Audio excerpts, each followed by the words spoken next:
Welcome back to the Early Weigh-In Podcast in Anaheim, California this week for big UFC 298. One of the best main event, one of the best title fights in a long time for me, man. Consensus featherweight GOAT Alexander Volkanovski defending his belt for the sixth time here against newcomer Ilia Topuria, undefeated prospect that a lot of people think could very easily walk away with the belt on Saturday. And co-main event, one of the best middleweights, Robert Whittaker fighting Paulo Costa. Should be another good one. Honestly, the 5-fight pay-per-view is a really nice pay-per-view, man. Total of 12 fights for us to get into. So without further ado, man, I'll go ahead and let you recap last week, and we'll jump into our first prelim fight here. Yeah, sounds good. Absolutely mixed bag of results between the two of us last week. We'll take a look at your card first. You went outside of a no contest, a perfect 4-0 in your straight picks. You had Dan Ige, who made easy work of Andre Fili in the co-main event. Rodolfo Vieira, who, again, no sweat bet right there. And then lucked up a little bit on the duplication on Max Griffin while also getting a nod on the judges' scorecards. I told you, I think you got maybe double lucky on that one, but I definitely think that you're okay with how that swung. Right. Yeah, the fight goes to decision in the Bruno Brazil Lomo Lookboonmee. Probably out of all of the bets that you made, that might have been the best one that you made, honestly, at minus 190. Should have looked. That had no chance of finishing. Yeah, I mean, honestly, there was no sweat at all. And then the parlay, which both legs didn't hit, didn't matter. You ended up the night plus 5.9 units, and definitely a good night for sure. Looking over at my card, I had Darius Flowers as a hedge to Michael Johnson by submission. Michael Johnson by submission at plus 1,600 was, I don't know. I thought that it was a really, really good number. Was hoping that was going to hit and turn around my night for me because I had Joe Pfeiffer in a parlay, and that was a little risky for sure. And not having seen championship rounds, it definitely showed. And then I had the Wells Max Griffin fight doesn't go the distance. Griffin's chin held up big time. He avoided the submission attempts that I thought Jeremiah Wells was going to be able to get on him. And then I also had Clark in a parlay. He ended up being matched with Dan Ige, and that parlay was no good. And then let's see, Oki inside the distance. He pieced up Timothy Kumba, who I knew was taking this fight on short notice up a weight class, but he's a tough dude to say the least. And then Hermanson by submission. I'll be completely honest, I didn't even see the last 3 rounds of the main event. I fell asleep, so I'm not even sure if that was ever close. But I heard that Hermanson kind of, walked away with it those last 3 rounds. Yeah. The 5th round. So minus 4 points. Takedown though. So he kind of rode out on he top did get of the takedown. Round. Yeah. It is what it is. Minus 4.85 units. And definitely not a good night, but I think both of us still in the positive for the year. So looking to keep us both in the green for the year. We start off the card in the women's flyweight division where we see Andrea Lee taking on Miranda Maverick. Both these girls kind of in different parts of their career. Andrea Lee kind of on the tail end of hers. As far as how these girls kind of match up, I think that Andrea Lee has a advantage in the striking, which if Miranda Maverick can't get this fight to the ground early and often, I could certainly see Lee kind of covering this underdog price tag of hers. Miranda Maverick, although she's shown that she has a really good wrestling game and looks good for her age, she has shown some limitations in her game, and I'm worried that if she can't get her wrestling going, that Andrea Lee is vet savvy enough to make this really close. I see this fight going to decision more often than not. Not totally excited about Miranda Maverick at a favorite price tag, although I do, like I said, I just think that where they're at in their career, Miranda Maverick is the stronger grappler. So I do expect her to have some success, but ultimately I think that this fight's a little too close to call or too close to be laying minus 200 on Miranda Maverick. So Maverick's the pick, but not a lot of conviction with that. Yeah, you and I see the fight pretty similar, with KGB Lee. It's a girl who's in a tough spot to back right now, lost 6 of her last 8 fights, including 3 in a row. So, I always want to give her the benefit of the doubt of it being a whole lot better competition than anybody Miranda's really faced. But tough spot when someone's on that kind of a skid there. The girl's she's extremely tough, though, and I do agree with you. Definitely has a striking advantage. But when I look through her record, I think her best win is probably Montana De La Rosa. And I do think Montana De La Rosa and Miranda Maverick are, about on the same level. But I think Miranda Maverick pushes the grappling pace a little bit more, and that just so happens to be what Andrea Lee kind of struggles with. But, man, I'm with you. At the price tag of minus 200, there's just no way I could back Maverick at this spot. It kind of feels dogger pass to me. Something that I was looking at on Bet Online was the point spread for KGB Lee, the plus 3.5. But they have that lined at minus 160 as her being the plus 160 underdog. So, like, in my eyes, they know she's going to make this a close fight. So it further cements it that that's a dogger pass situation here. Another thing that I've kind of looked at lately is overs. And even if it is juice, man, combined 38 fights, 12 decision losses, only 1 finish loss in 38 fights for these girls. So even though it's sitting at minus 375%, it probably goes over around 82%. So I think there's even a small edge there if you down to any type of juice, but I don't see much finishing upside for either girl here. I feel like it's probably a close split decision. I'm on the Miranda Maverick side, though, just kind of because of the takedown upside. And then Val Woodburn, man, Oban Elliott at 170. It's a fight that I really haven't dug into tape too much on this one. I don't necessarily have too much interest in betting either side here. My first reaction was it's kind of dogger pass. I feel like the market could kind of still be low on Val Woodburn after his performance against Bo Nickel. And at the same time, Oban Elliott, in my eyes, is not a minus 275, minus 300 fighter. The guy's extremely hittable. I feel like Val Woodburn, if he has a chance, he's got a puncher's chance in a fight like this here. One thing about Elliott, though, he does have really good pace, man. The guy can put on a pace for a hard 15 minutes. He can search and find his takedowns. And so, I feel like if Val doesn't get him out of here earlier, Oban should likely take over this fight in the second, third round. I don't know how much finishing upside he has here, but it's enough for me to see the gas tank is far superior, and I'm going to side with Oban Elliott to get the win. I expect Oban Elliott to have some edges here. I'm really the most curious about how Val Woodburn looks on the scale. This will be the first time in his professional career cutting to welterweight. So I'm curious where he got that push from. I mean, obviously he stepped in short notice to fight Bo Nickel, but I mean, I imagine that he probably saw a few UFC welterweights, UFC middleweights, and just realized that with his 5'8" frame, he needed to be at the 170-pound weight class, or even lower than that at 5'8". I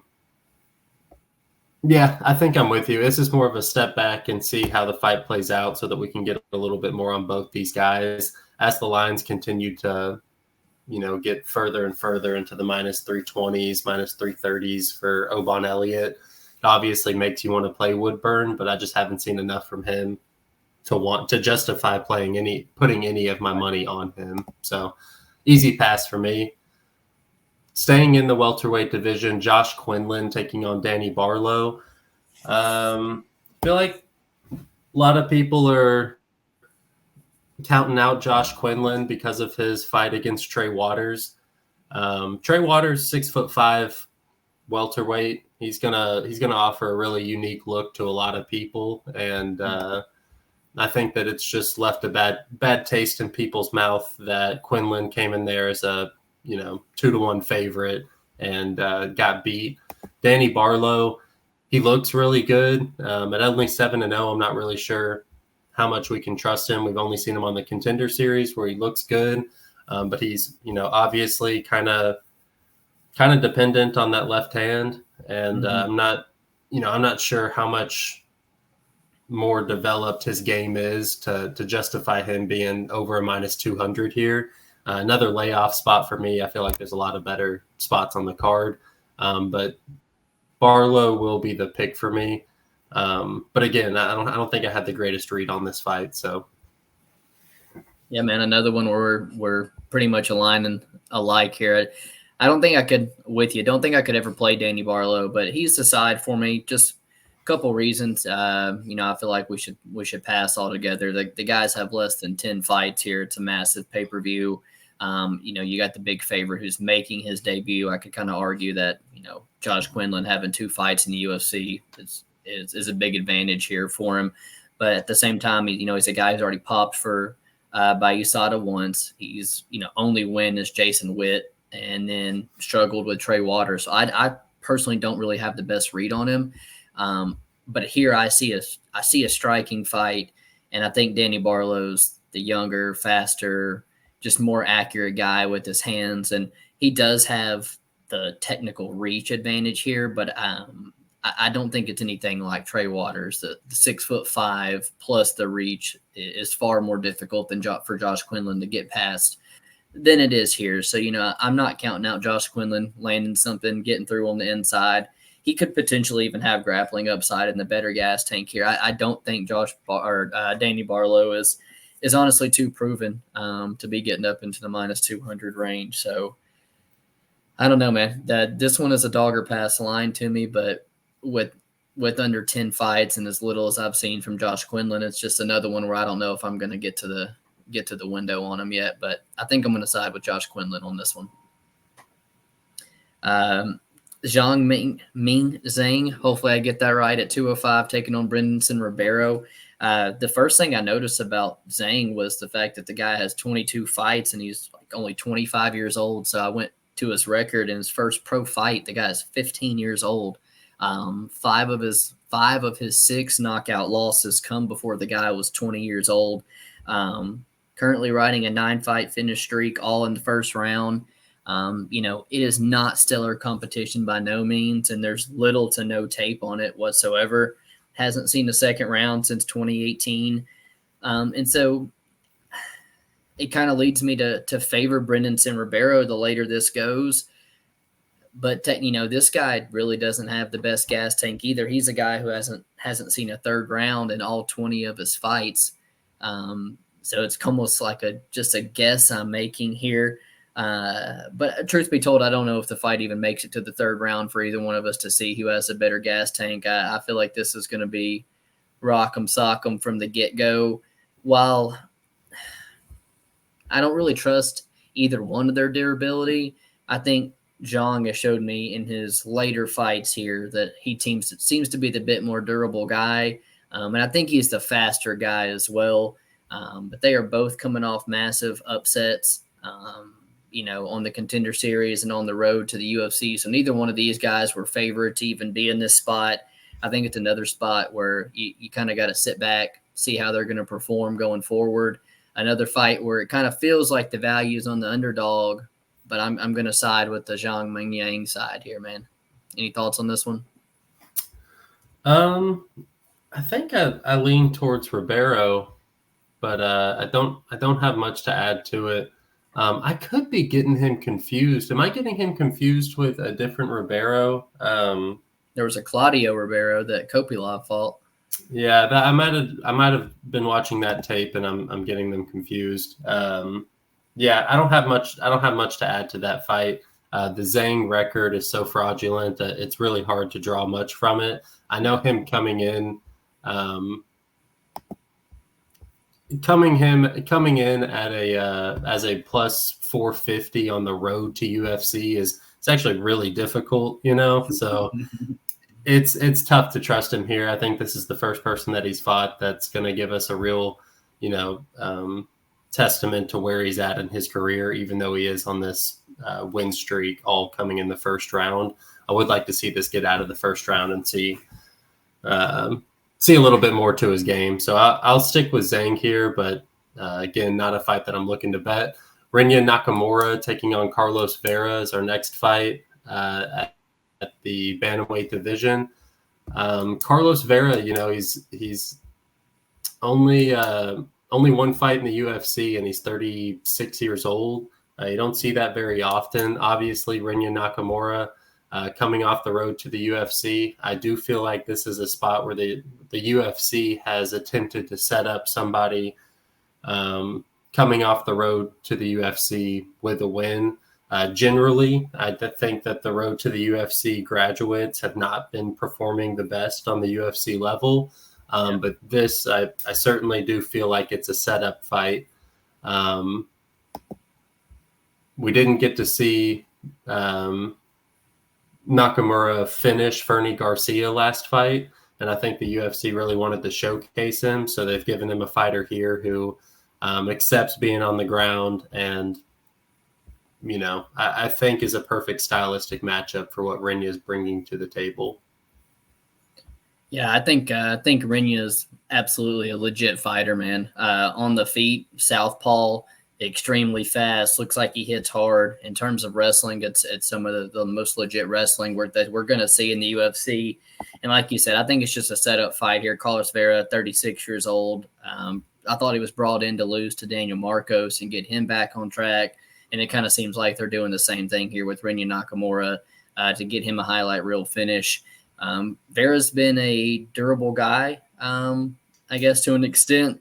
And so they have and I guess it has to do with the Fernie Garcia fight, but they had the under 2.5 at -135 out. And so I don't know, man. I haven't talked to you about at +125 or something, the under 1.5. And when you have somebody who's a -1,600 favorite, I feel like both of those are plus EV plays in the long run. So, I feel like Rinya Nakamura gets him out of here pretty quickly and on the feet or on the mat. I feel like we can move on from that fight. We move on to the heavyweight division. Marcos Rogerio de Lima versus Justin Tafa. Dude, Marcos Rogerio de Lima just got steamed last time against Derek Lewis. I was part of that and literally got his teeth rearranged in his jaw in like 20 seconds. And people are just lining up to bet this guy at chalk again. I don't really get it. The guy's been finished 7 times throughout his career. His cardio is not great. He's a freaking light heavyweight who, as he's aged, just doesn't want to cut the weight anymore. I do think he, can be the faster fighter at times here, a little bit maybe more explosive, and he does have a huge takedown upside, maybe even a submission threat if he were to decide to go to it. But I kind of think Justin Tafa is just as live to catch him here, man. I feel like he's got the better boxing on the feet. I actually trust his durability a whole lot more. It's just like when I see the guys Justin Tafa has beaten, it's very, very low level, man. Vandera beat him, Felipe and Jorgen De Castro, both out of the UFC, Hunsucker, Porter, Austin Lane. It's just there's hard to draw anything from Justin Tafa and Marcos Rogerio de Lima. He does have some advantages here, but I'm through laying juice on the guy, man. And when I see knockout potential for Justin Tafa as an underdog, it kind of leans me to think that that's where the value side is again, man, on another underdog. So I'm going to take Justin Tafa early TKO. I was on the Derek Lewis side of that when he was +180. It didn't make sense then. This is a fight where I do feel like,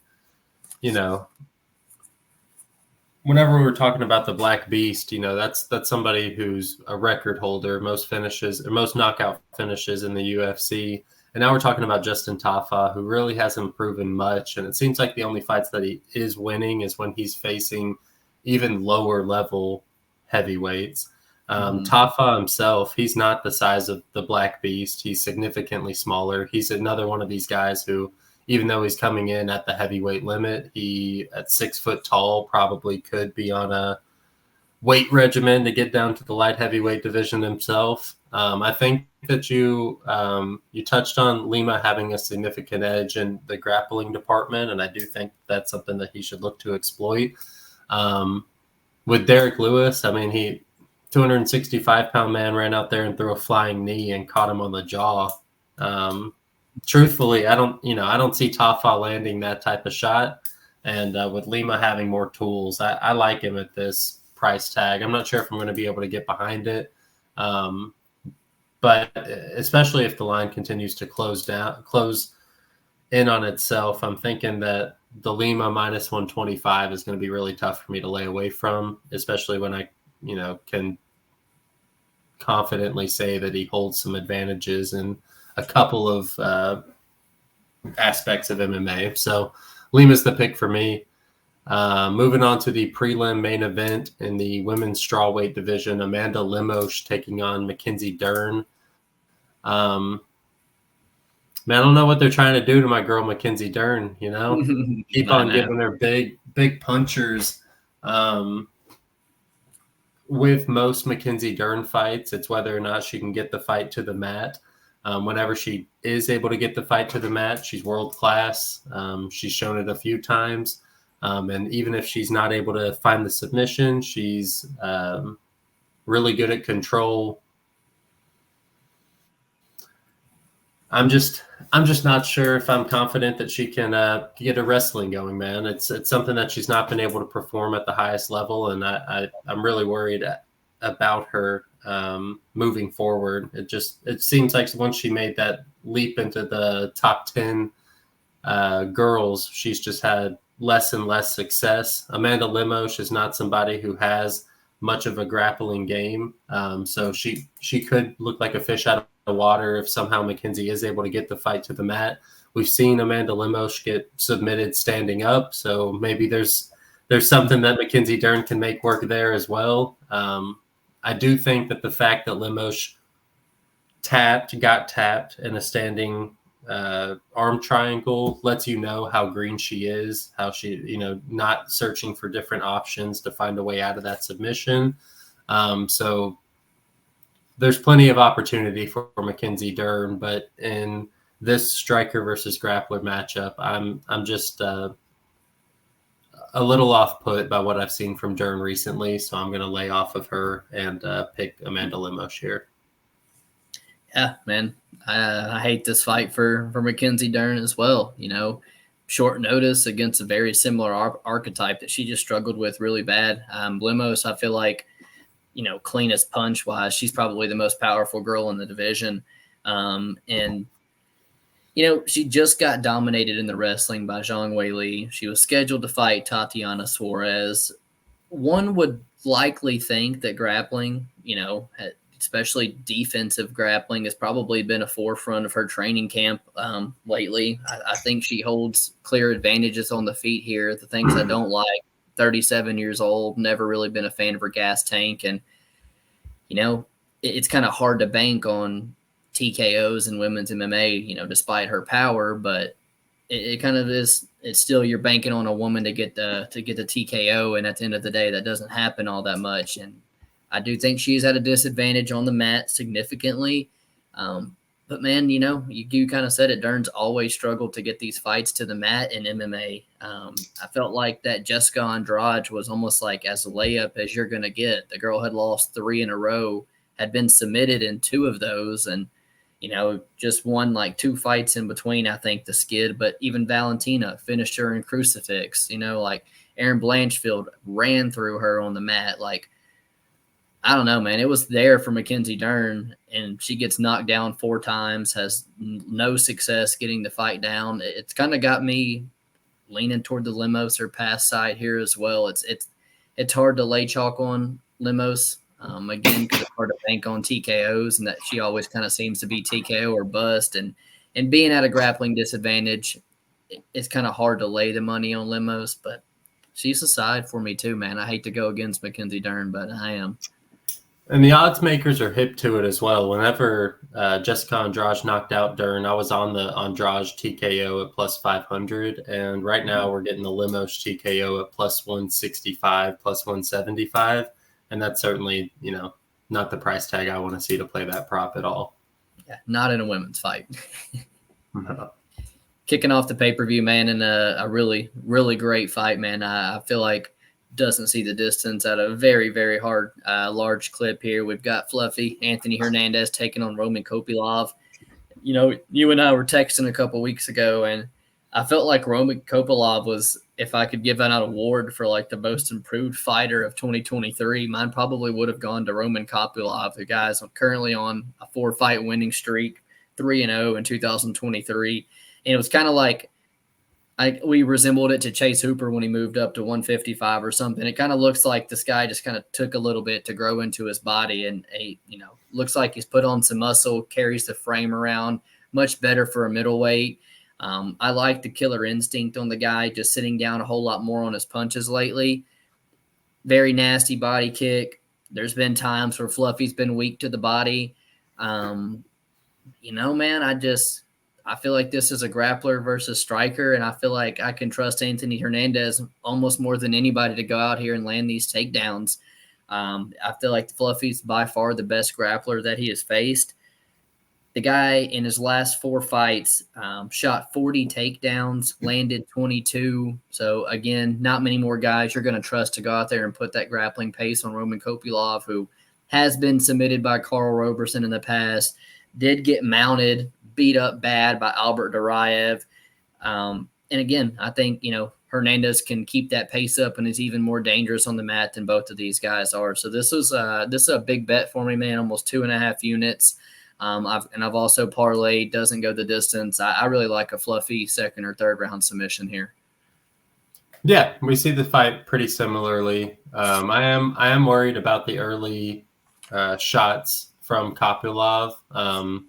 Before Hernandez has the opportunity to start wearing him down, I think that Kopylov will hold a pretty significant speed and striking advantage. And we've seen other fast strikers like Kevin Holland take advantage of that. And I certainly think that Kopylov has the skill to kind of ruin the Hernandez bet. Outside of that, though, I do expect Hernandez to start putting the pressure on him. And after he gets that first takedown, I expect the ones following to come easier and easier. So yeah, this is the grappler versus striker matchup that I'm also on Anthony Hernandez. I think we're both on him at, -1 something, and now he's up in the -250s, where I think is a little bit more reasonable as far as where he should be as a favorite. So yeah, Anthony Hernandez is the pick for me. Moving up to the bantamweight division, Merab Dvalishvilli taking on Henry Cejudo. Maybe my favorite fight on the card, man. It's tough because Henry Cejudo is one of my favorite fighters. It's tough to look at him without a bias. It sucks that he has continued to talk about retirement and that this fight is kind of a do or die. So mentally, I'm not really sure where he's at.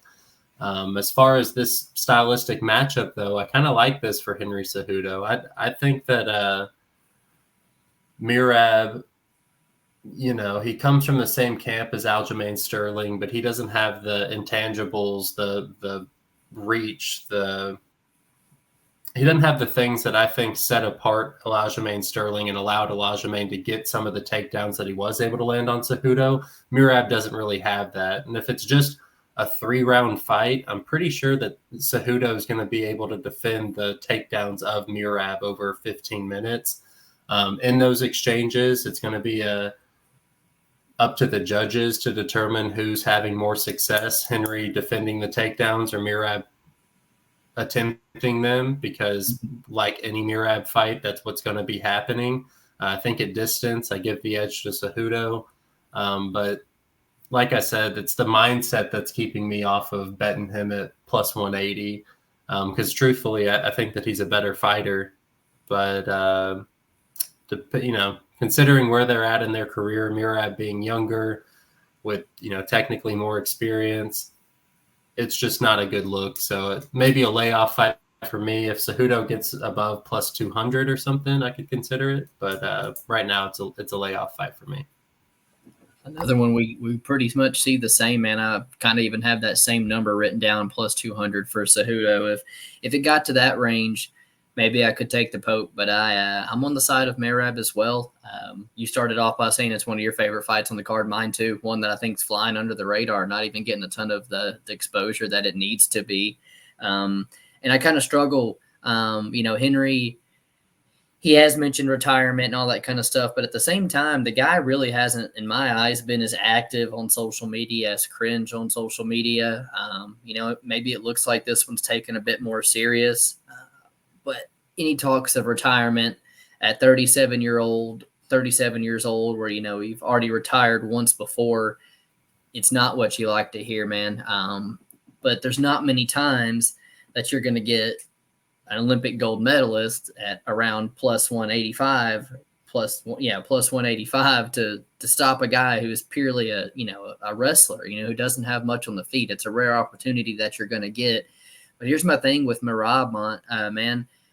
He really doesn't need all the takedowns. It's kind of his pace more than it is anything. It's like the guy can shoot 40 plus takedowns against Peter Yan, but he really only needs 11 to make it look stupid dominant, 50-45. Like with Aldo, I don't think he landed a single or is credited for a single takedown in that fight, but he clearly wins it like 30-27 or easily 29-28. I don't think a single person scored it for Aldo. It's like he does so much offense that his opponents are constantly on the defense, and it really was the Peter Yan fight that kind of made me stop doubting Merab, because he's a guy that I never kind of really believed in. I thought he was kind of always an Aljo's shadow, maybe the guy in the gym that Aljo's just always whooping up on or something. But after the Peter Yan fight, 44, I think, takedown attempts, 300-something strikes, the calf kicks, the constant work.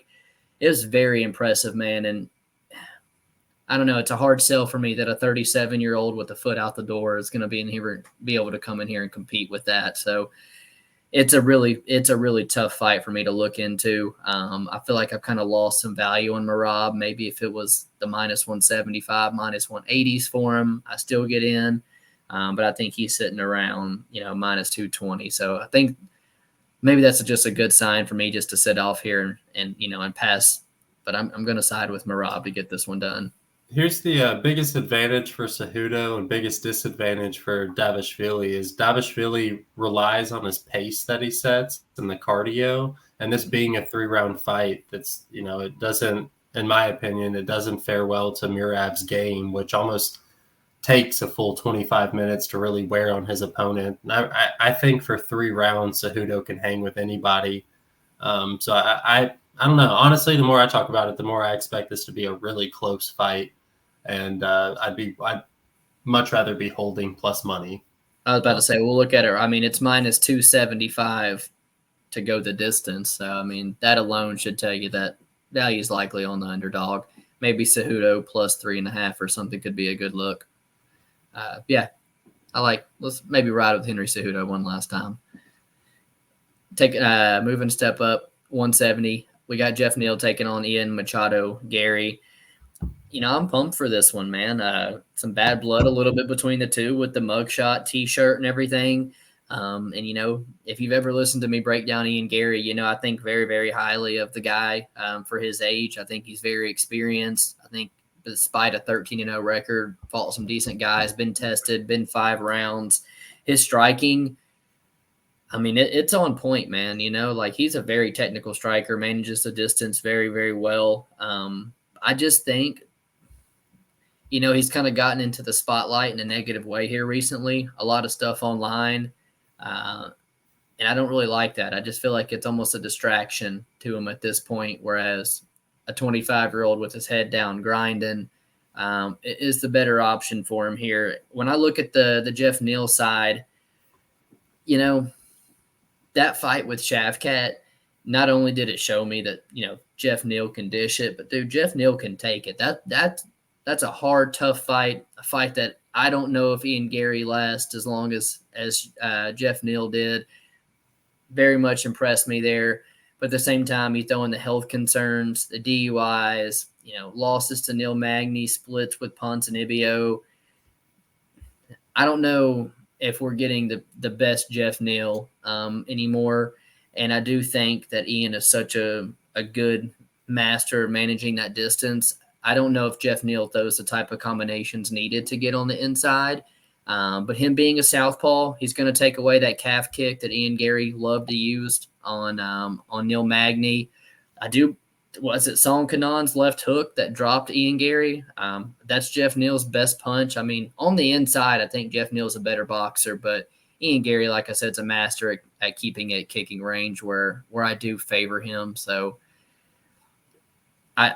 it's kind of hard to lay minus 265 here. I look back at my record. I laid minus 184 against Weeks, minus 166 against Gabe Green, and he didn't finish either one of those fights. So it's kind of hard for me to go lay minus 265, 250 against what I think is his hardest test to date. So I'm going to pick Ian Garry, but can't get behind him at this number. I think this is the first real fight Ian Garry's ever had, man. He does have a win over Neal Magny, but that's 2023 Neal Magny, It's Daniel Rodriguez, another one-dimensional fighter. Kanan Song, not that good. Gabe Green, durable. It's really like he's had to fight guys who take really good beatings. Like Neal Magny and Gabe Green, it's just about outlasting them, being able to continue to put on that beating for 3 rounds. And he was able to do that with Geoff Neal. Geoff Neal's one of these guys who not really sure which one's going to show up, but to me, It seems like he fights up to his competition. And here in this spot, I feel like Ian Garry could be in for a rude awakening, man. This is the first guy that I think can match him with technique. And, if Geoff Neal only being 33 years old, I don't think that he's like over that hill yet. And he has, in my opinion, probably put on one of his best performances in his last fight. Do you know why he pulled out of that fight? Was he the fighter who got sepsis and almost died and all that? Yeah, I think he had some type of blood infection, sepsis, before the Magny fight, I think, after Thompson, something like that, wherever that big leg was. I don't know. I don't know why he pulled from his last fight with Garry, but if a healthy Neal comes in, the same one that was going to fight Shavkat, I think that we're in for a fucking killer fight. Like I said, I think that this is the first true test of Ian Garry's career, and another spot where I think that I could do much worse than betting Geoff Neal at plus 190 against a lot of people. He's beaten Bilal Muhammad. He's beaten some pretty recognizable names, much more than Ian Garry. And like I said, I don't think that he's necessarily past his prime at only 33 years old. So I'm for Neal. I do have a little bit of a bias because I don't like Garry. I hate to be the type of guy to just jump on the bandwagon, but he is off-putting. Just about everything that he does is a little off-putting for me. So I'm on the Neal side, but I'm hoping that that's not bias getting in the way. Moving on to the co-main event, Robert Whittaker taking on Paulo Costa. Damn, dude, this line got away from us. We definitely didn't expect That's exactly what I was saying. Especially considering Paulo Costa looks really, really good coming into these weigh-ins. If he makes weight, I surely expect this line to go dip back under plus 200. But it's continued to climb, and I don't think Whittaker's got it anymore, man. I don't know that he has the wrestling to be able to get this fight to the ground where he, would seemingly have an advantage. Paulo Costa throws with so much power and volume that I think he's going to be he's going to have the opportunity to kind of overwhelm Robert Whittaker, who seems to do his best work when he has 5 rounds to work with and he gets to kind of adapt his game plan to a fighter. Paulo Costa, you haven't seen him in the octagon for like 2 years, so you don't really know how he's going to look. It's tough to bet on him, but I'm happy to take him at a plus price tag against somebody who I don't know how old Robert Whittaker is, but he is one of these guys who, he's 33 as well, but he's not the same 33 as Geoff Neal. He's definitely got a ton of fight miles on him, and I'm just not sure about him at this point in his career. So Paulo Costa is the pick for me. I think he's going to be really a significant size advantage too, which I'm excited to see at weigh-ins. Yeah, I was going to start my breakdown by saying we completely misread this line movement as well. When we played the bet, we were talking about how we did not think it would move against us whatsoever. But I mean, honestly, I feel like technique wise, sure, Robert Whitaker is the better fighter. But man, I feel like if Paulo Costa shows up in shape like he looks like he is going to on Saturday, this is not a fight where Robert Whitaker is minus 255 on Bet Online right now. I think Paulo Costa has exactly what Robert Whitaker struggles with, and that's the power and physicality. At the end of the day, Robert Whitaker, he was a welterweight at one point, and has kind of made a living off being the faster guy up here at welterweight, or at middleweight. But I mean, kind of like the Duplessis fight, man. He kind of got bullied around. He got like head and arm tossed in the clinch, beat up on the mat, knocked out the round after. I feel like power and physicality, real big middleweights, is kind of what Robert struggles with. And you talked about it, even kind of, I went back and watched the Vettori fight, and it was a clean performance, but I don't think Robert even kind of looked himself in that one, and then the Duplessis knockout as well, dropped by Israel a total of, I think, 3 times in their fights. The wars with Yoel, you talked about it's a ton of fight miles, man, for being 33. And kind of like we'll talk about in the next fight as well, I think timing is everything, man. And if a healthy Paulo Costa shows up, I think he's catching Robert Whitaker at just the right time in his career, man. All the finishing upside seems to be on the underdog, which I love as well. So, yeah, I like Paulo Costa inside the distance, and both of us are on it this Saturday.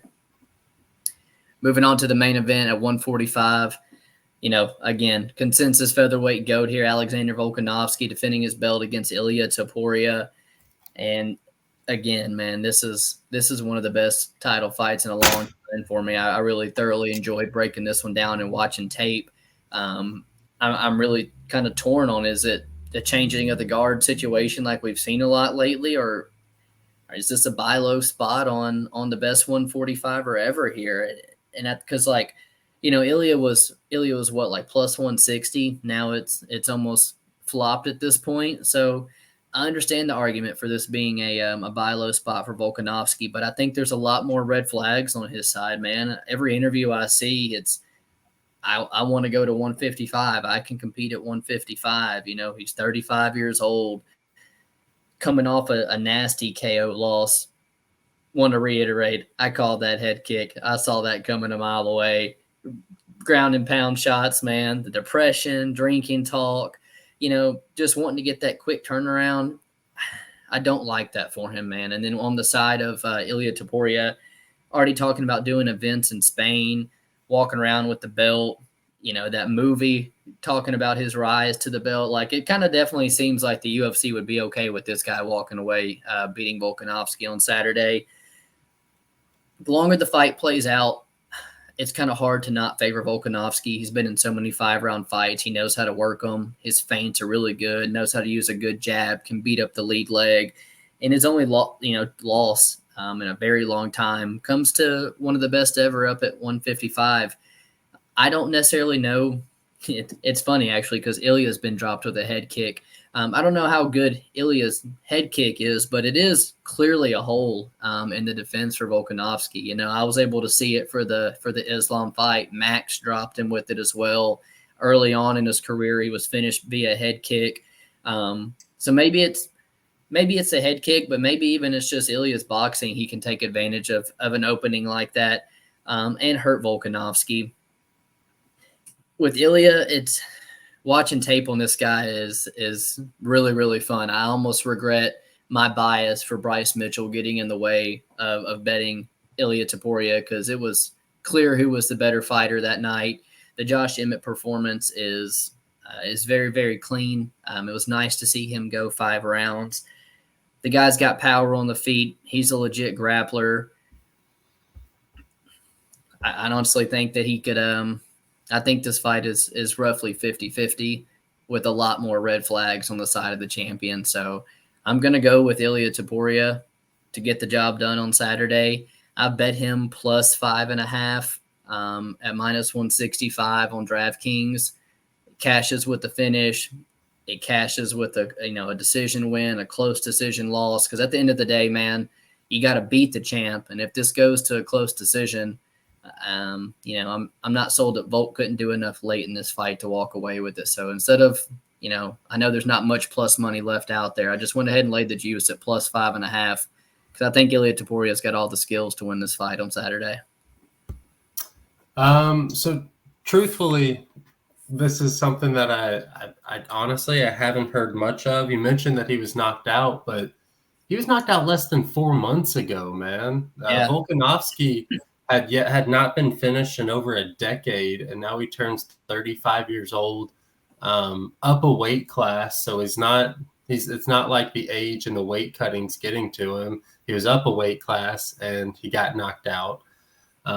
Less than 4 months ago. Whenever somebody goes out like that, I don't like to see them back before the 6-month mark. And that just seems like something that's completely getting, I don't think that people are talking about that enough, because outside of that, I think Volkanovski should be a max bet. If Volk had given this 6 months, 7 months, and he was returning, and I felt like he was, I felt confident in his chin, I think it'd be a max bet, man. I think that the idea that Ilia is deserving of a pick'em fight against Volkanovski after doing exactly what I would expect Volkanovski do to the same level of competition, it's kind of crazy. We've seen a ton of different stylistic matchups for Volkanovski throughout his career, and he's been, had the fight IQ, been cerebral enough in the octagon to make adaptions,